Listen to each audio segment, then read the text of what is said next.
L'Université des Antilles vous présente Paroles de chercheurs.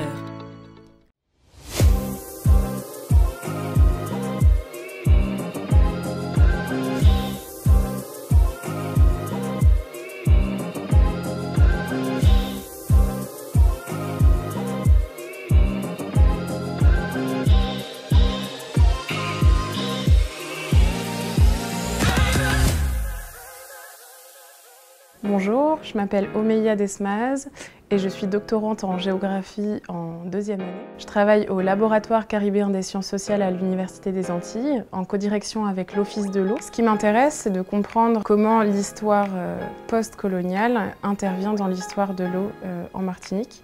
Donc c'est de croiser la grande histoire de la Martinique avec la petite histoire de l'eau, puisque elle révèle des relations qui sont encore présentes et actuelles aujourd'hui sur les conflit de l'eau en Martinique. Maintenant que vous en savez plus sur mon sujet de thèse, je vous invite à me suivre dans mon quotidien de recherche.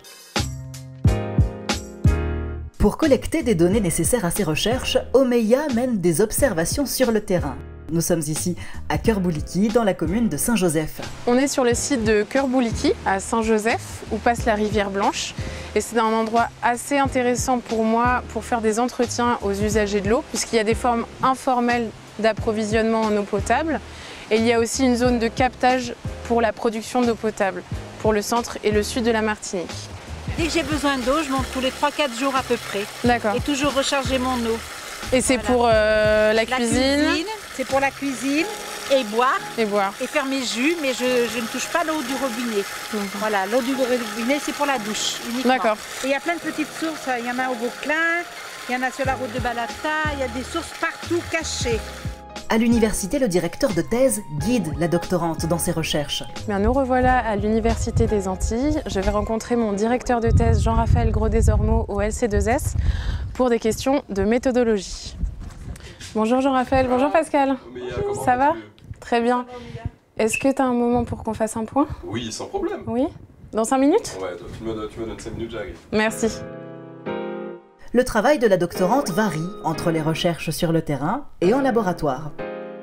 Comme vous l'avez vu, ici on n'est pas dans un laboratoire avec des pipettes, des blouses blanches, mais c'est quand même un laboratoire de recherche en sciences sociales. Notre travail consiste à aller sur le terrain, rencontrer des gens, observer des pratiques et étudier des représentations. Donc on va collecter des données parfois qualitatives, des données quantitatives. Puis on va retourner dans notre laboratoire de recherche. J'essaye de comprendre en fait pourquoi les relations à l'eau aujourd'hui cristallisent des tensions, des mobilisations citoyennes, des mécontentements. Donc pour ça, j'ai une approche aussi historique sur la question. Et donc pour traiter cet aspect historique, je me rends aussi aux archives départementales où je travaille sur des documents classés et je récolte des données d'archives. Donc voilà, il y a plusieurs types de données qui composent une thèse. Les données de terrain, les données d'archives pour ma part et également des données bibliographiques académiques sur lesquelles on base notre structure théorique de thèse. Dis-moi, est-ce que tu as pensé au volet un peu social de ton travail de thèse? Je me disais que la manière dont tu procèdes pour pouvoir mener à bien ton travail de recherche peut être généralisée à pas mal de thèses.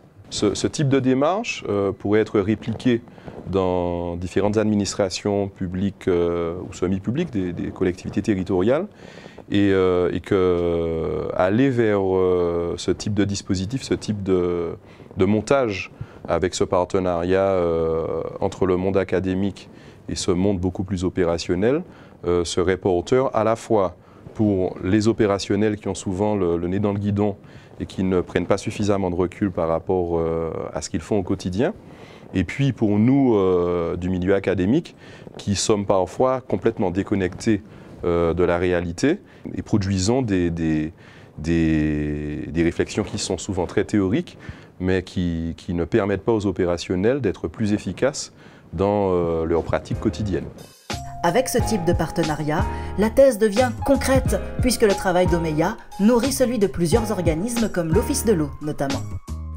Si, comme cette doctorante, vous souhaitez entamer une carrière dans le domaine des sciences humaines et sociales, à l'Université des Antilles en Martinique, l'UFR Lettres et Sciences Humaines propose des licences et des masters.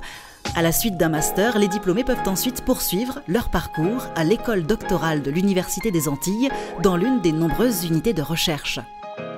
Pour connaître plus en détail l'offre de formation proposée par l'Université des Antilles en Martinique et en Guadeloupe, vous pouvez consulter le site internet www.univ-antilles.fr.